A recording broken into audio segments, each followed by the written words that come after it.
Hello everybody, welcome to Railway Trip in Tibetan Style. This is Niuniu, bringing you a brand new live stream here in Tibet. 我们在西藏日喀则. Yes, we are in Xigaze. We are changing to another place already.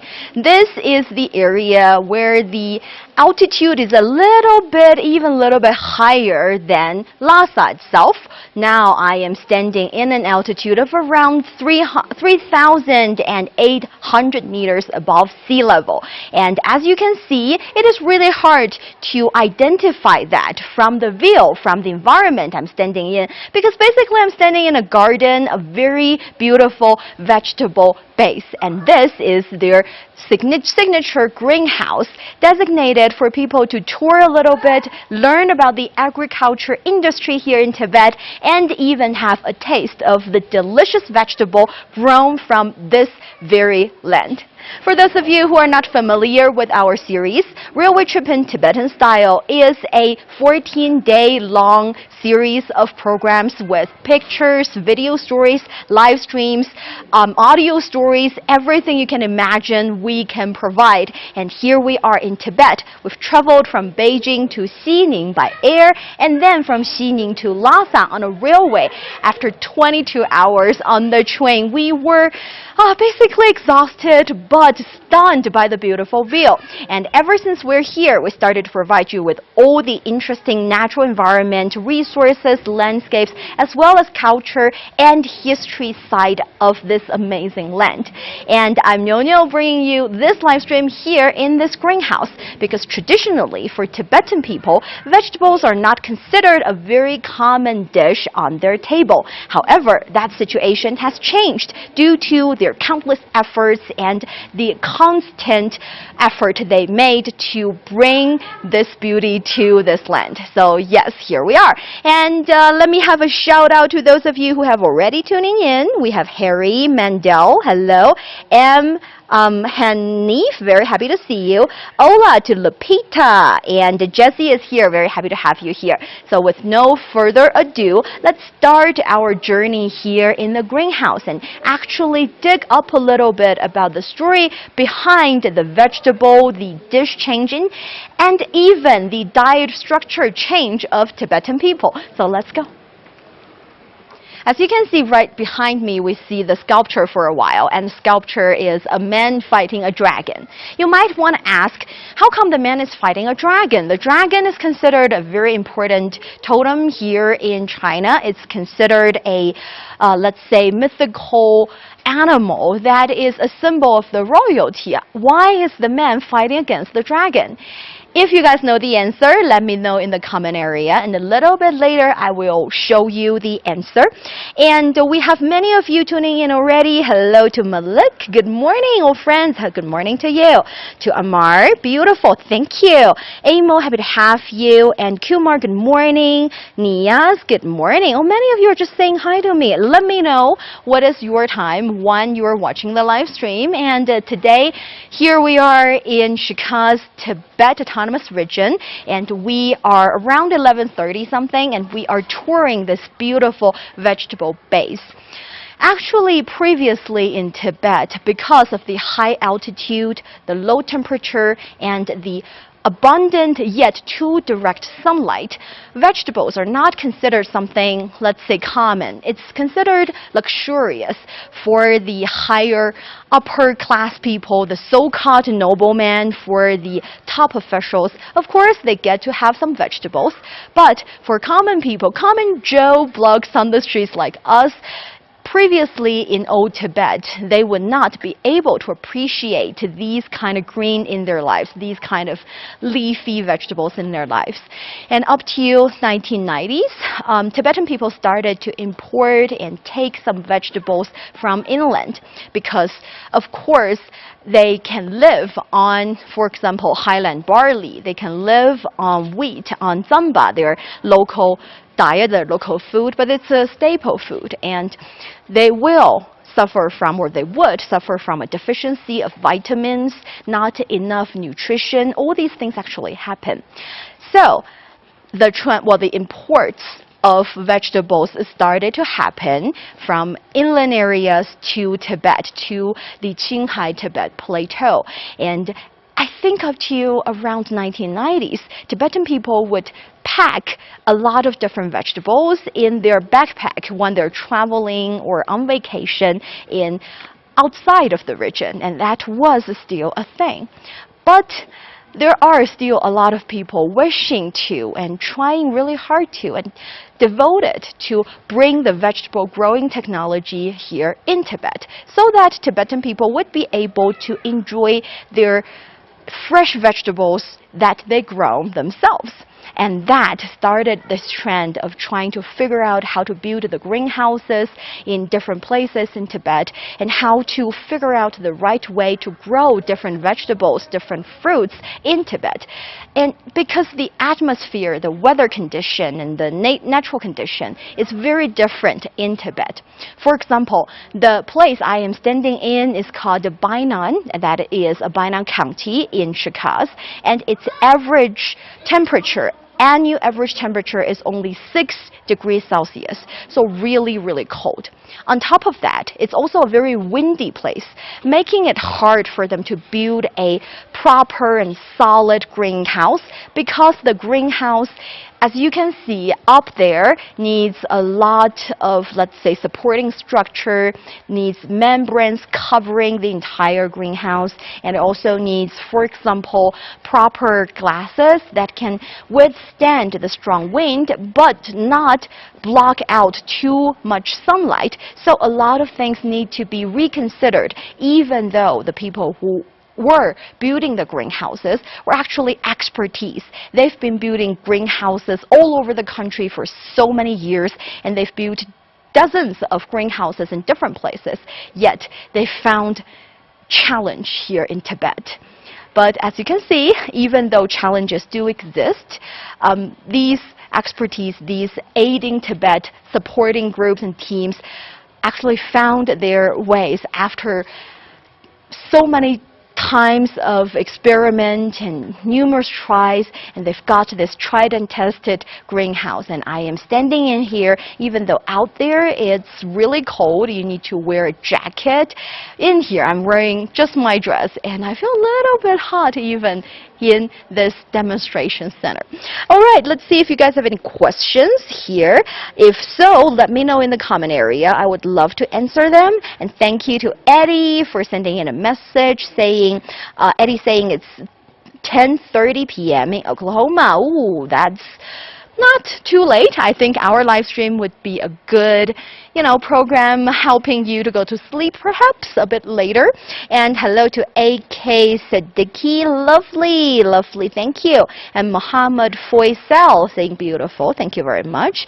Mimathan saying good morning. Morning to you too. And we have watching from Bhutan. Thank you guys so much for sending in the messages. If you have any questions, please let me know in the comment area. I will answer your questions as soon as possible, no matter where you're watching, because we are actually live streaming on multiple platforms. We're live streaming on all the CGTN platforms, including the website, the Facebook, as well as domestic platforms. We're also live streaming on CRI Learn Chinese Facebook page, YouTube channel, and 英语环球广播微博, as well as 甲16号视频号 on WeChat. In the meanwhile, we are also live streaming on all the China Plus Culture platforms, because even though this is somehow a little bit falling into the category of nature and agriculture industry, yet you do not really know how much of a culture element actually lies in this specific topic. Right here in front of me, as you can see, we are in this exhibition center, so there are a lot of fun sculptures, interesting animal sculptures over here, and here we are standing or sitting a man holding a let's say cabbage. I guess this is a cabbage, and this showcases that actually in ancient times there has been people growing vegetables in Tibet. The only difference is that in the past vegetables are considered a luxurious delight only served to the so-called high-class people. But nowadays, we get to enjoy fresh served vegetables here in Tibet ourselves, and I will tell you why in some other exhibition halls. But standing here, it actually triggered another fun anecdote I'd like to share with you. In old Tibet, for example, monasteries are not allowed to take part in agriculture activities. They're not allowed to work. They can, of course, learn about the classics in Tibetan Buddhism. They can do a little bit of cleaning and house chore kind of work in the monasteries, but they cannot actually work and provide food for themselves. And in ancient China, scholars are not supposed to work. Scholars are supposed to, let's say, learn from the classics. They should read. They should take part in the imperial examination. They should not be working. But ever since the establishment, the founding of People's Republic, ever since the founding of PRC, People's Republic of China, people started to change their notion, change their mentality, because we are told that working, manual labor working, is a noble task. If you can, let's say, grow your own food, if you can do a little bit of gardening, and you can have your very own fruit and vegetable in your little yard, it's not considered something demeaningful. It's considered something very noble and very, let's say, earthly to do. I guess that kind of mentality is universal, and it's just some fun anecdote I'd like to share. So here in Tibet, we pay a lot of respect to those who actually brought this fresh served vegetable to all the Tibetan people here.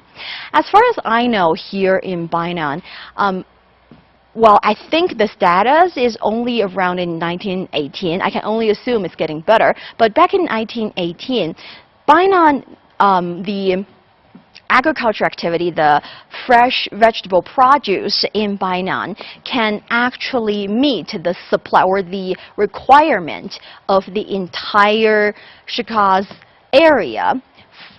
I think the number is they can meet the requirement. They can meet 85% of the requirement during summer and autumn, and 65% of the requirement during winter and spring, making this place the real vegetable base, not only in the sense of this fun touring as well as the fun sculptures, but also in a very practical sense. Hello to 漫步小村, happy to have you here. And we've had Yu Li-zhong saying hi to Niuniu 老师 on the higher place. Yes, this place is really high. Actually, in Xigaze, we are only 300 kilometers away from Kumulama. So yes, we are really close to the roof of the world. That is perhaps why we want to bring you this brand new experience of trying some vegetables on the roof of the world. As for Xigaze itself, the average altitude would be around 4,000. Just to put things in perspective, you know, for commercial airlines, their airliners are around 600 meters above sea level, and we are in the situation of 4,000 kilometers. And the average height of Kumulama would be around 6,000 kilometers above sea level. So yes, if you're saying we are in a high place, saying hi to you, you are absolutely right. This is really a high place. And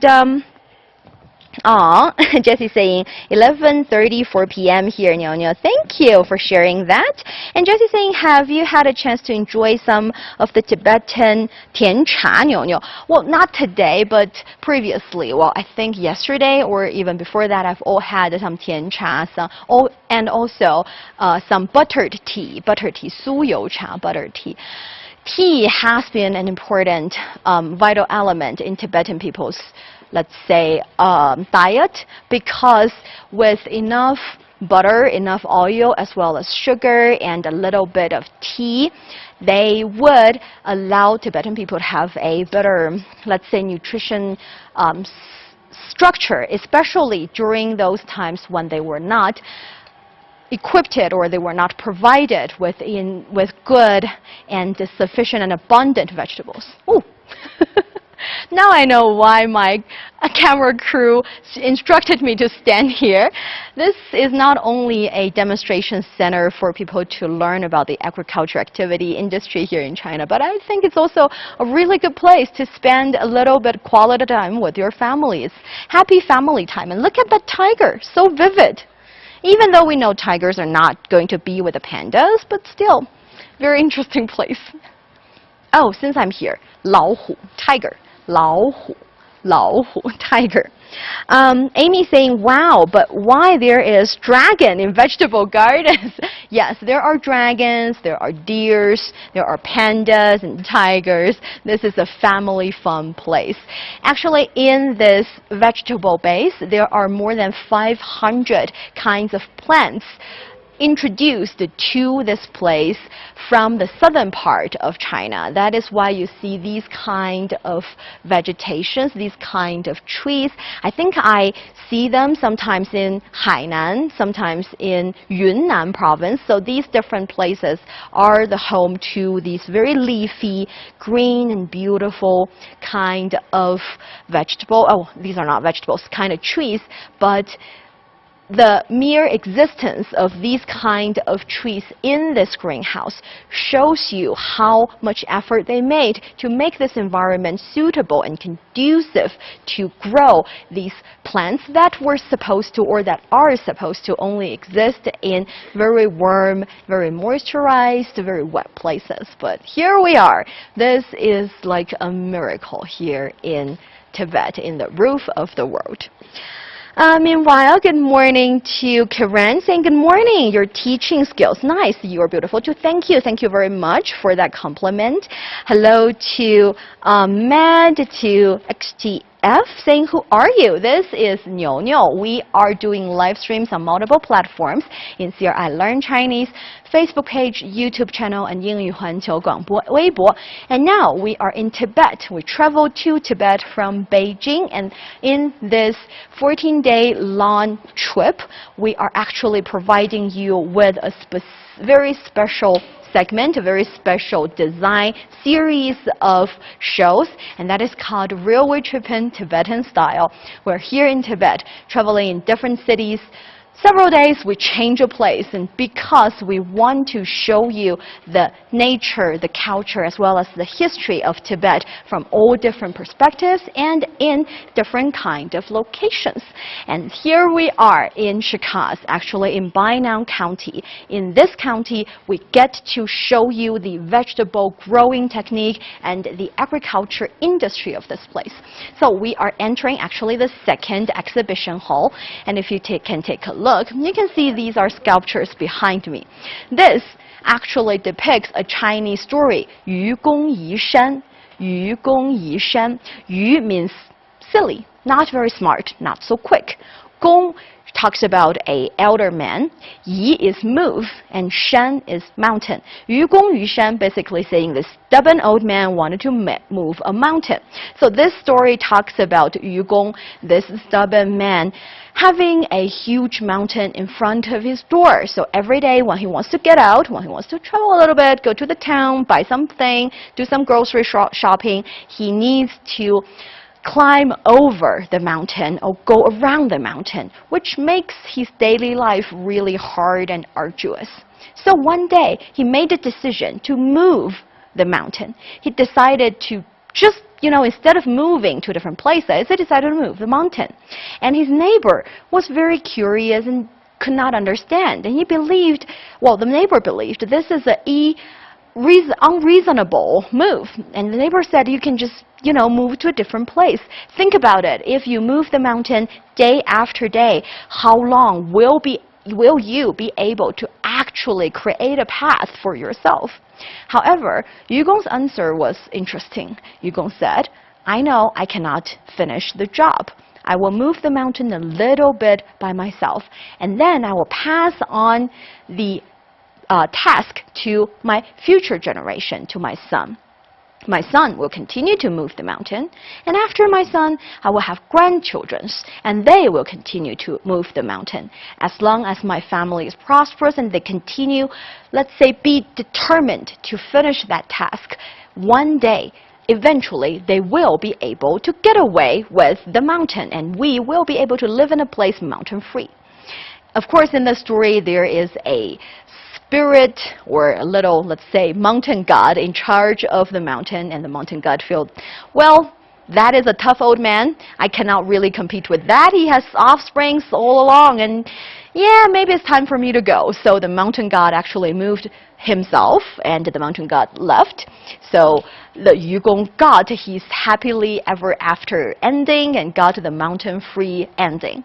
I know the story sounds silly from the surface. If you hear it and you say, that's not a very smart man. But I think that is the kind of spirit that we sometimes should have when we're encountering some real problems, but we can't get around, because not every obstacles can be got around. Think about it. If the people initially wanted, were having the initiative to start planting vegetables here in Tibet, decided that it's just too hard, it's simply too windy, the natural environment is simply too, let's say, harsh, and they just simply cannot even get used to the high altitude, they would leave, but they didn't.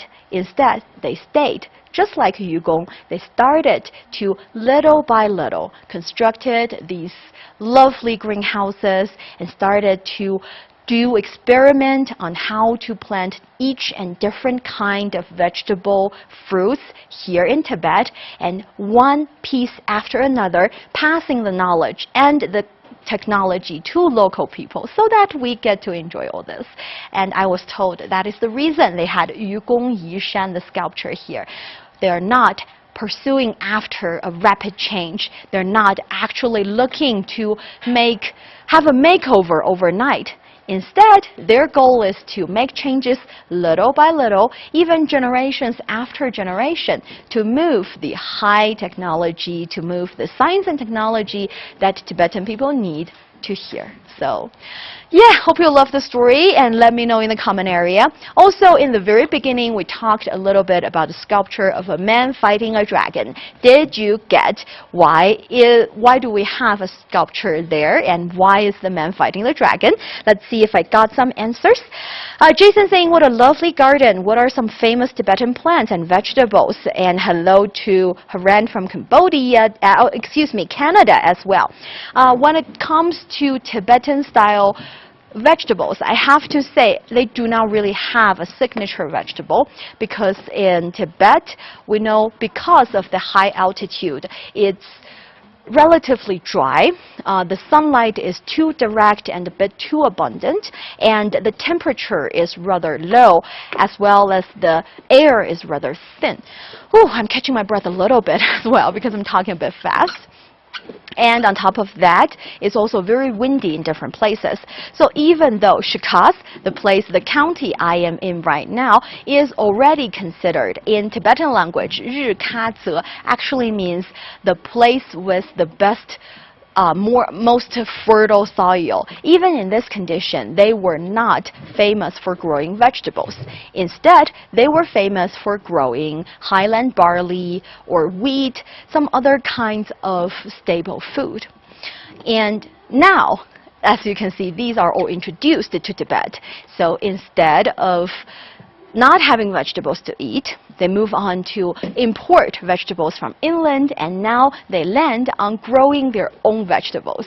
And that's why we call it a miracle on the roof of the world.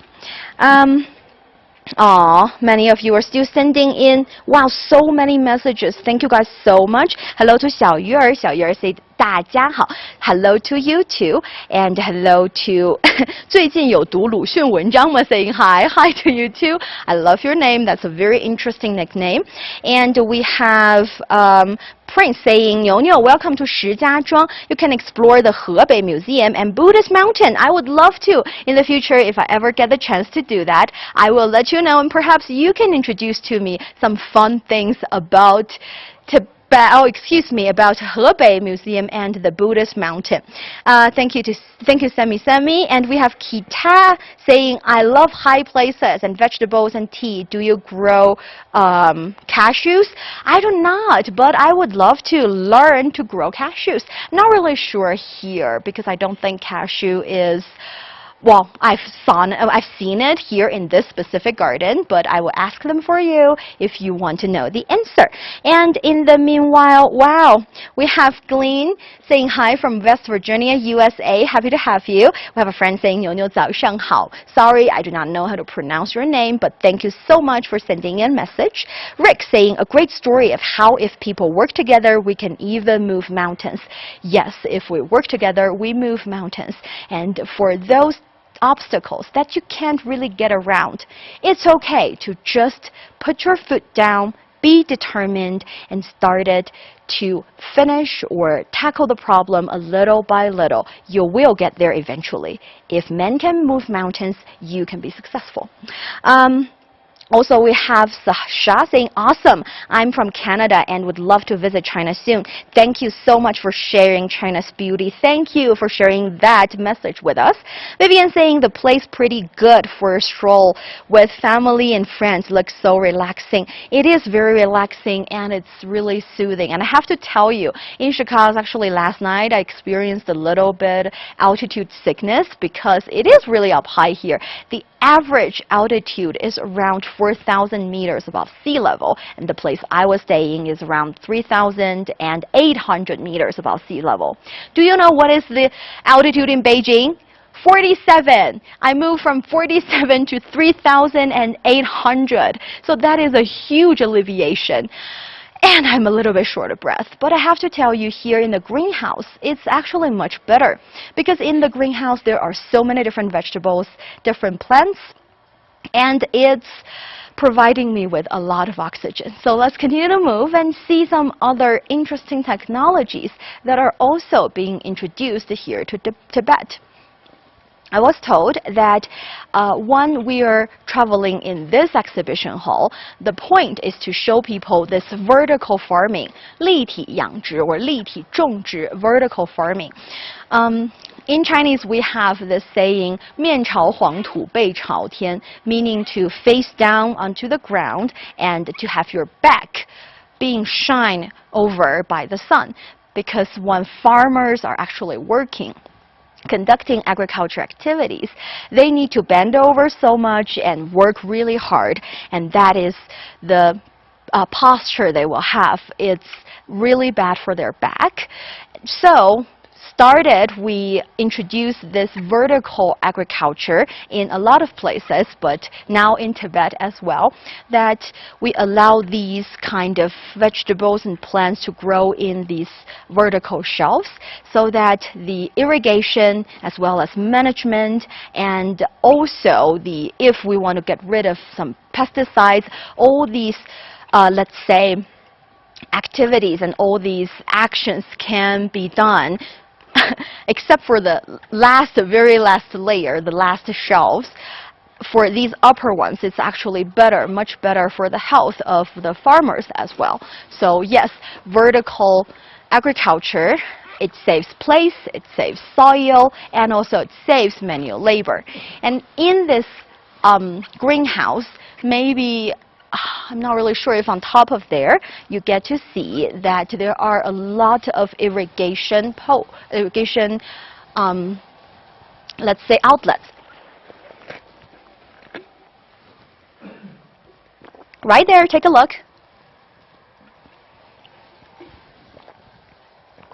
I was told these are actually some very carefully managed, accurate, and reliable technology.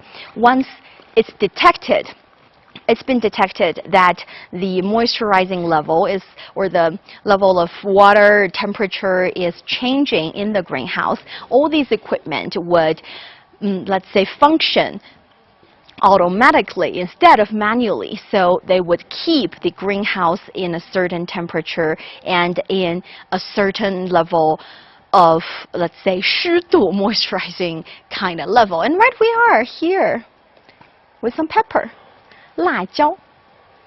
绿辣椒，这里有红辣椒，长得真好。啊。I really am happy when I see these kind of natural cultural agriculture produce. I can actually recall when I was a little girl, when I was in kindergarten or maybe in primary school.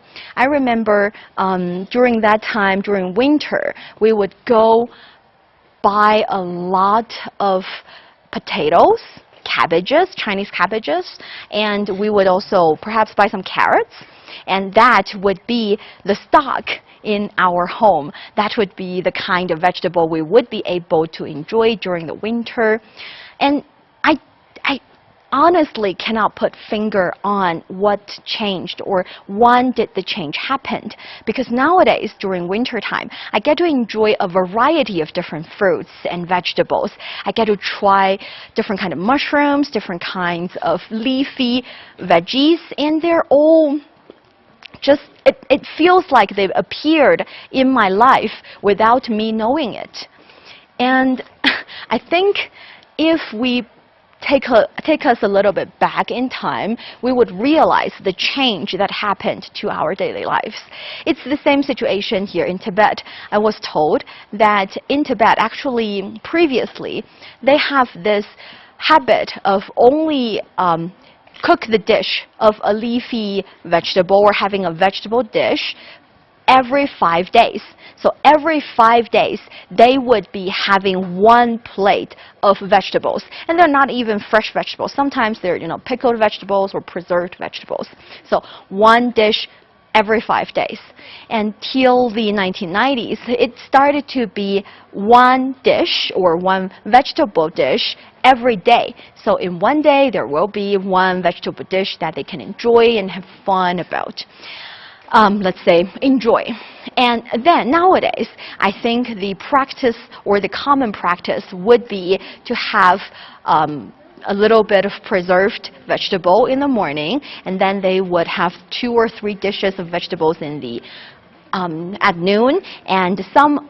I'm only talking about those who are living in the rural area of Tibet, and then they would have a little bit left over from their let's say, lunch and enjoy during dinner as well, during supper. So yeah, that is also the change that's been happening here in Tibet. Just like we've seen some changes happening to our lives, Tibetan people are now enjoying, I would say, a pretty decent life as well.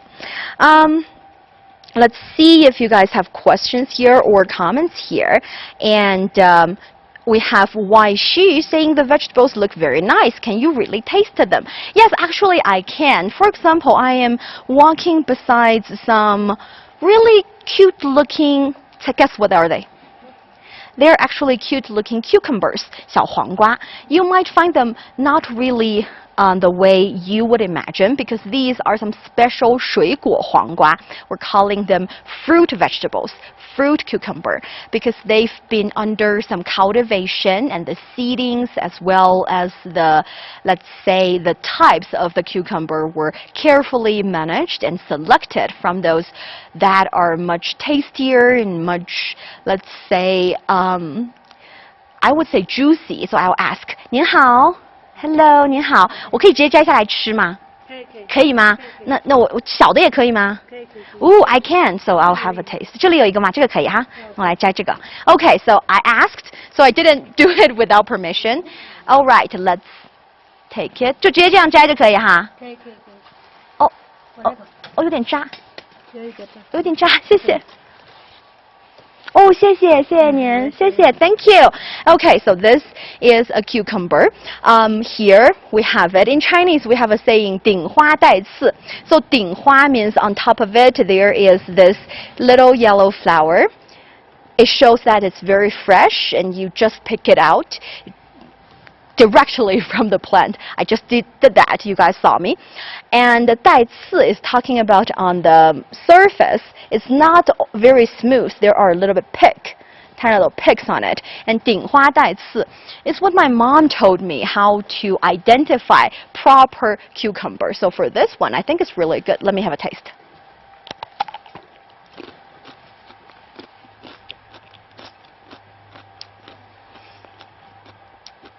It's really crunchy and juicy. It actually reminds me of the cucumber I tried when I was a kid, when I was a little girl. There's a Chinese expression. Chinese people say, 味儿, that is the taste. And when you want to describe the taste, you sometimes want to see that 有黄瓜味儿. The cucumber tastes very cucumbery. I know it doesn't sound like very sophisticated language, but actually shows that it has its authentic, its original taste. And it's actually take a look at it inside. Should not be chewing while talking. Okay, the inside is also very juicy. Juicy cucumber. Very interesting. I like it. I like it very much. Thank you. 谢谢, 谢谢. I'll hand it over. 谢谢. Okay, let's continue to move and see what are some other questions you guys have. We have Vivian saying, I worried about your voice today, maybe because you experienced problem, the weather in high altitude or something. Yeah, I got a little bit of sore in my throat, but I'm hanging here because it's my greatest honor to be able to share this amazing vegetable greenhouse to you guys, because it's really a miracle. If you have looked or read a little bit about the history of Tibet, you might already know that previously in old Tibet, because of the harsh atmosphere, environment, Tibetan people were not, let's say, enjoying the kind of variety of food, the kind of comfortness that we did in, for example, Shanxi province, my hometown, or Beijing, the capital. But they are very persistent, they're very determined. They tried their very best to make their home the best place that they can live. And with the help of local government, the infrastructure construction allow water to be sent into different areas so that with enough water, this place can actually start to grow stuff, can start conducting agriculture activity. And then also with the building of the, for example, Qinghai, Tibet Railway, as well as the high-speed trains coming into Tibet and the high expressways in Tibet, allowing the produce, the fresh produce, to actually be sold out to different places in Tibet, so that Bainan is not only considered a major fruit and vegetable base here in Xigaze, but also a very interesting and important vital base for the entire Tibet. And seeing all this makes me a little bit sentimental, and yeah, it really makes me happy. So, like I said, I'm very glad to share all these with you. In the meanwhile, we see New Jar asking questions, saying what is his name. This is Niuniu, and you're watching a special series, Railway Trip in Tibetan Style. We are traveling mainly on the high-speed trains within Tibet and going to different places, different counties and cities in Tibet Autonomous Region, so that we can provide you with different facets of this fascinating region. I know for a lot of people, maybe not you guys know a lot, but for a lot of people, especially people living in the Western world, they idealize Tibet into this idyllic place that is a little bit fell behind, a little bit still within the developing stage. It is not considered somewhere that is so-called materialized or commercialized. It is a place where people are living a very simple life. But if you really consider the possibility, what does simple life mean? Simple life means you do not have electricity. You cannot really buy things. You cannot really enjoy different variety. You can only eat what you grow from your own land without the help of modern technology. And I do not think that is the kind of ideal life I would want for my fellow countrymen here in Tibet. I want them to be able to have electricity, to have internet signal, to be able to show videos, to do live stream online with their friends, and to be able to travel around whenever they want. So yes, this is making me very happy, and doing these kind of live streams makes me feel like I'm sharing the true beauty of China to you, and that is truly a privilege. Thank you guys so very much. 梅麦克 saying 西藏蔬菜植物比较多. That is not very accurate. Actually, in Tibet, previously, we cannot really enjoy all these different types of fruit and vegetables. It's only changing because of the countless effort of the Tibetan people, as well as people from all over the country coming here to help them. Actually, for this specific greenhouse, it was introduced by some technician people group as well as teams from Shandong province. Shandong province is considered the most productive vegetable as well as fruit base here in China, and they are traveling around helping people with the technology to grow vegetables, and they helped build this vegetable base here in Tibet. So yay, Shandong people, you're doing a really good job, as well as Tibetan people. Yeah, I love it. Slow down, take a breath. Thank you very much for taking care of me. You guys are the best. Interesting introduction from Michael Watt. Thank you. Good afternoon to Kenny as well. Very happy to have you. We have Joseph saying, that's just life, even our real life. We build it gradually till we become great. I think I'll like to study Chinese history and philosophy. Thank you very much for saying that, and you guys' comments makes me feel like I'm doing a job that is worth doing, really worth doing. Thank you so much. Yes, having all of you sending in comments and questions as well. We have Vivian saying, and we are really appreciate your efforts and to all team working to give such a great live stream always. Thank you, Vivian. Thank you so much. Jason saying, are any specific flowers or trees associated with Tibet as symbols? That is a really good question. How about I give you the answer in the next live stream where I can be a little bit sound smarter. I will love to do that. And let's see what are some other questions. And let's say, yes, I agree. Also, they deserve the efforts of everyone elsewhere. Absolutely right, my friend. Thank you very much. Thank you for sharing from Brian. Thank you very much. 你好，你好 saying 多吃蔬菜有益健康. That's true. I totally agree. We should have much more vegetables and fruits in our lives. And right here, you get to see this is actually a canteen in the vegetable base. If you're traveling here to Tibet and you want to have a very specific and very unique experience of having and let's say enjoying vegetables and fruits on the top of the world, on the roof of the world, you might consider coming here, because after a fun tour you also get to enjoy a lovely dinner, a lovely meal here in this vegetable base as well. We have Jesse saying some pepper and nice vinegar would be a great addition to the cucumber. Are you suggesting me to eat vegetable or eat garlic with like directly? That is considered something a little bit strange. And we also have Hussein saying greetings from Iraq. Wow. Very happy to have you join our live streams. For those of you who have just tuning in, this is Niuniu.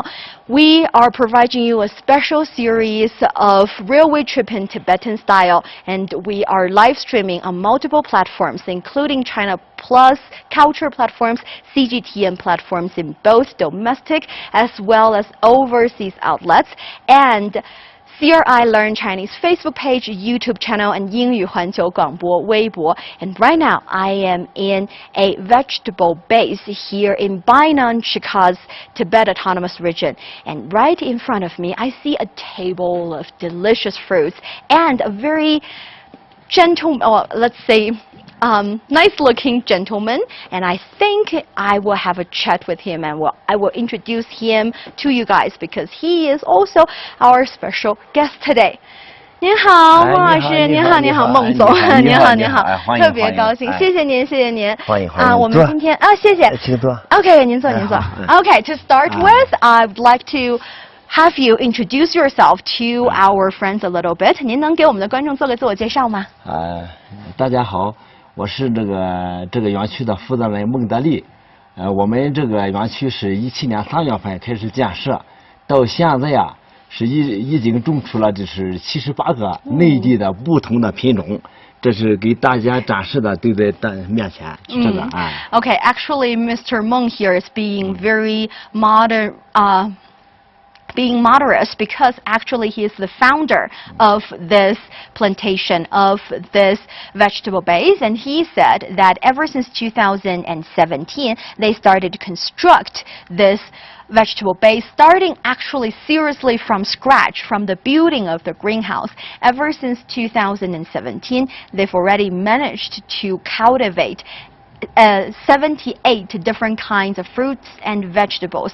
Some of them are introduced from the inland, but when they introduce them here, they have to do a lot of different kind of experiment as well as, tests so that these, let's say, fruits and vegetables can actually take roots here in Tibet.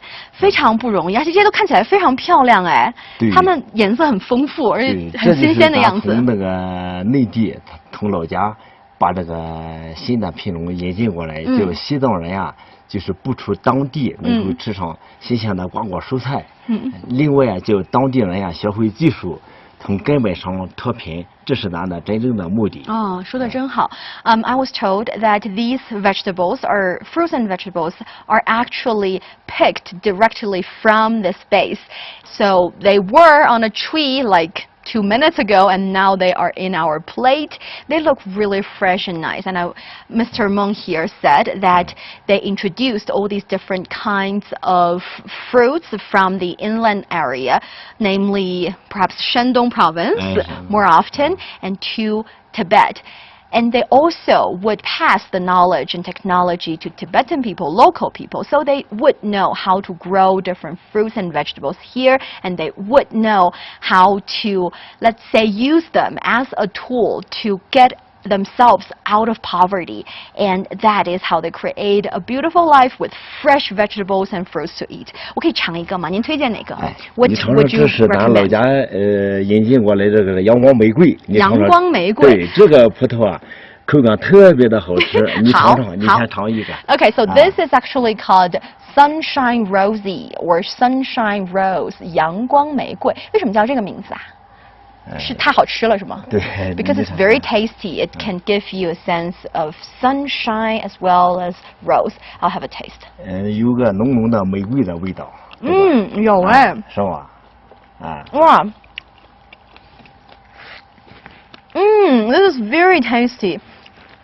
It's juicy, explode in my mouth, and you taste the sweetness first, and then the juice would prevail your entire taste buds, and after a little bit there is this strong sense of rose in your mouth and exploded. 这很好吃哎，这也是刚刚摘下来的。哎，对，这刚从大棚里摘过来的。Directly from the breeze. Very nice. Let's have a. 好好吃。这个品种是。您不和我一起吃吗？您一起吃啊。Let's enjoy them together. 这个品种呢是人参果。人参果。这个人参果，这个营养价值特别的高。谢谢。哎，这个口感也非常好。这个也是。对，也是。这是咱也是在内地引进过来的。Okay, so this is also introduced from the inland, and in Chinese it is called ginseng fruit. 人参果 ginseng fruit. You know, ginseng is a traditional Chinese medicine as well as a herbal medicine. And ginseng itself is very nutritious and it's really good for your health, for your body, for your immune system. And we call it ginseng fruit, 人参果, is because this fruit itself, even though it is a fruit, it is very nutritious itself. 那种这个人参果在西藏和在比如说山东有什么不同啊？ What is the difference between growing the ginseng fruit here in Tibet and growing it in perhaps some inland area?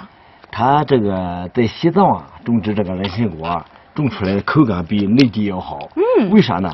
它昼夜温差大，昼夜温差大，它导致这个糖分都能够上去。再说你吃上，以后啊，它比这个内地的要好吃的多了。好像更水一些，水分更大。水分很大啊，它是这样。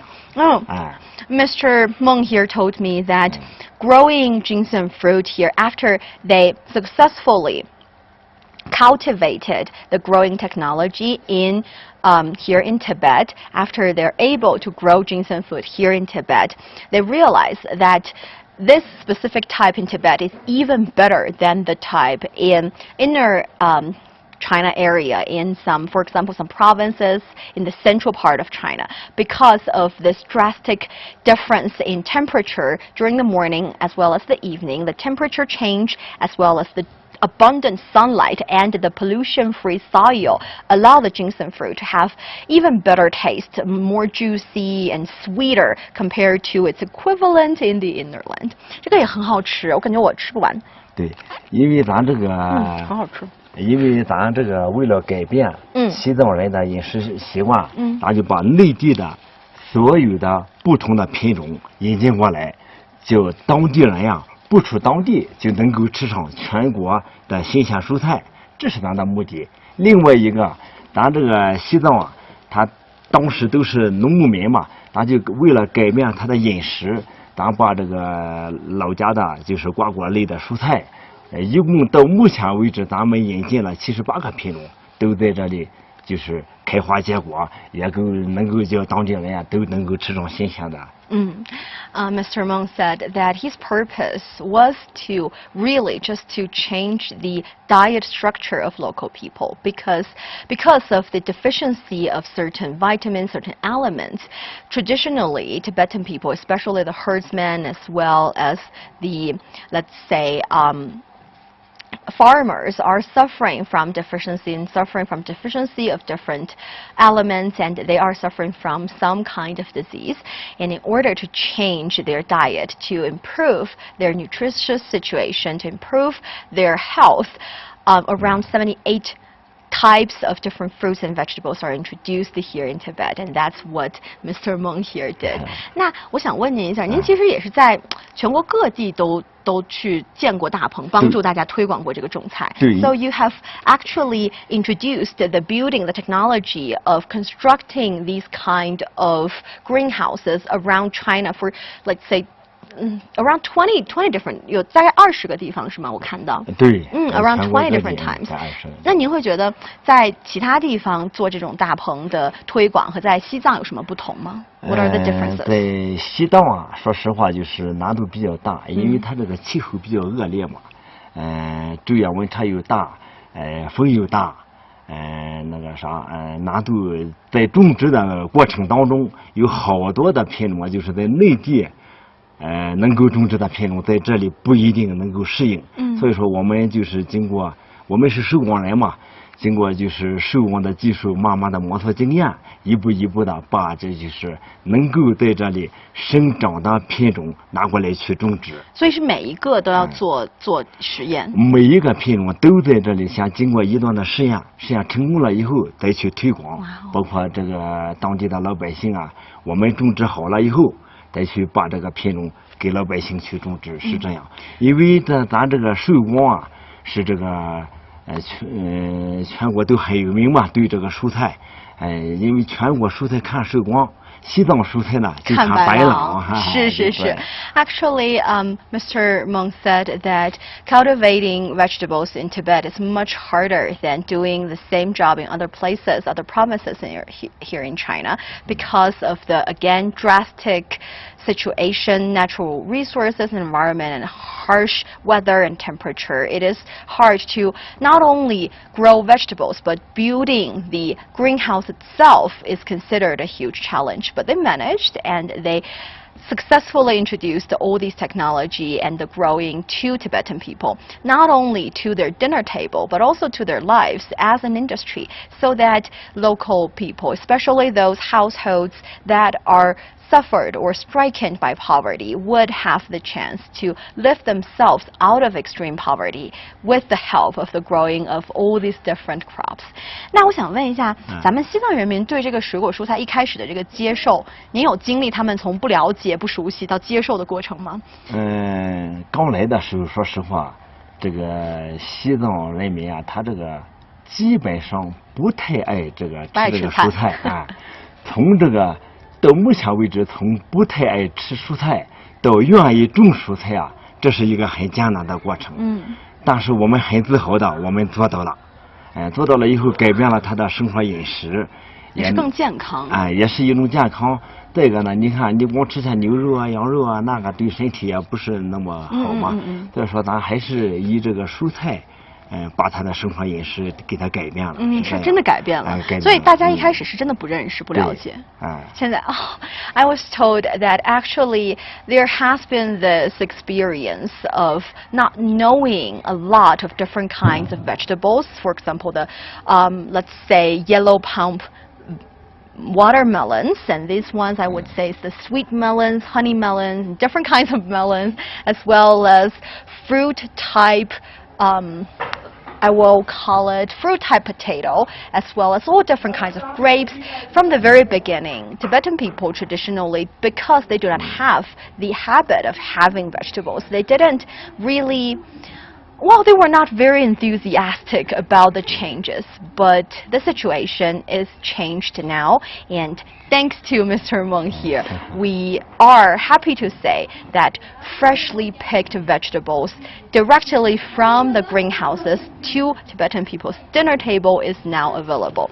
Let's have a final shout out to those of you who are sending in messages. I'm very glad to be able to do this live stream with you. We have Glenn saying it's good and economical to grow your own food and often healthier. Totally, here in Tibet with the abundant sunlight, the pollution-free soil, as well as the differences in temperature, we've got really tasty fruits, and I can tell you that because I tried most of them. Kenny saying, Niuniu, does the sale around China or international with these fruits and vegetables? 我们已经有网友问说，能不能从西藏买一些水果回到他们国家去吃了？咱们有提供这种网上的出口吗？这个还没有，是不是？还没有，在国内是没有问题的。Now we're only catering to Tibetan people's dinner table. If you want to try them, come to Tibet and you will be able to have a try. And yes, people's fruit. Oh, I love this way of saying it. Yes, it is people's fruit. Google Translate here. It's okay, do not worry about it. If you stay with CRI Learn Chinese Facebook page long enough, you will be able to learn a lot of Mandarin, and perhaps you can come travel here in China and enjoy and see them for yourselves. Fantastic fruits, I agree. And we have Hussein saying, 你们为什么 don't wear a mask? How does the pandemic affect your business? Actually here in Tibet, because there has been no new cases of COVID, the situation is rather, I'll say, mild. But yes, we've experienced a research here in China, for example, in Beijing. I'm pretty sure when I'm back, I will be doing a lot of tests. And yes, I will be doing tests, and I had experienced some tests, but we're all fine. And I will ask your question though. 所以孟老师，咱们这个最近疫情的情况会影响到您的生意吗？会影响到咱们这个蔬菜经济吗？对外销售是有一点影响，但是咱这个日喀则现在这个人口是一共是80多万人口，基本上我们这个基地的蔬菜在这个当地都能够消化了，都是在当地消化，问题不大。So actually, the pandemic is not affecting Mr. Meng's business because here in this vegetable base, most of the fresh produce are consumed by local people, by the people of the county of Xigaze. So they would, the only thing they need to do is just transport this fresh vegetables and fruits that they picked, that they harvested directly from the greenhouse to the dinner table of local people, so it's not being affected so much. And we have Yuli Zhong saying the lack of oxygen does not have any minor influence on the growing of those vegetables, even in the greenhouse. I think it is the greenhouse that is adjusting the situation and condition here in Tibet, here in Xigaze, and that's how we have all these amazing vegetables. And thank you guys very much. We have Chendan saying you explained wonderfully about the greenhouse project, how it affects Tibetan people's lives positively. Very nice work. I like the French cucumber. You look so pretty today. Have a good day. Thank you very much. And Rick say congratulations, Mr. Meng, on creating such a heavenly garden in the clouds in an amazing short time. 我们的网友说非常感谢您可以让我们在这边展示您的整个的这个产业，而且说您做的非常棒，这个花园美得像天堂一样，而且它现在又是在这么高的世界屋脊，让人觉得非常的佩服。非常感谢您，谢谢。Thank you very much. Special thanks to our special guest, Mr. Meng here, and hope you enjoy the live stream. Make sure you stay with us, especially for Tibetan railway trip in Tibetan style on all of our platforms, including China Plus Culture, CGTN platforms, and CRI Learn Chinese Facebook page, YouTube channel, and 英语环球广播微博. We are traveling back to Lhasa in a really short time, and perhaps I will see you there. Bye guys, thank you, bye bye. 谢谢。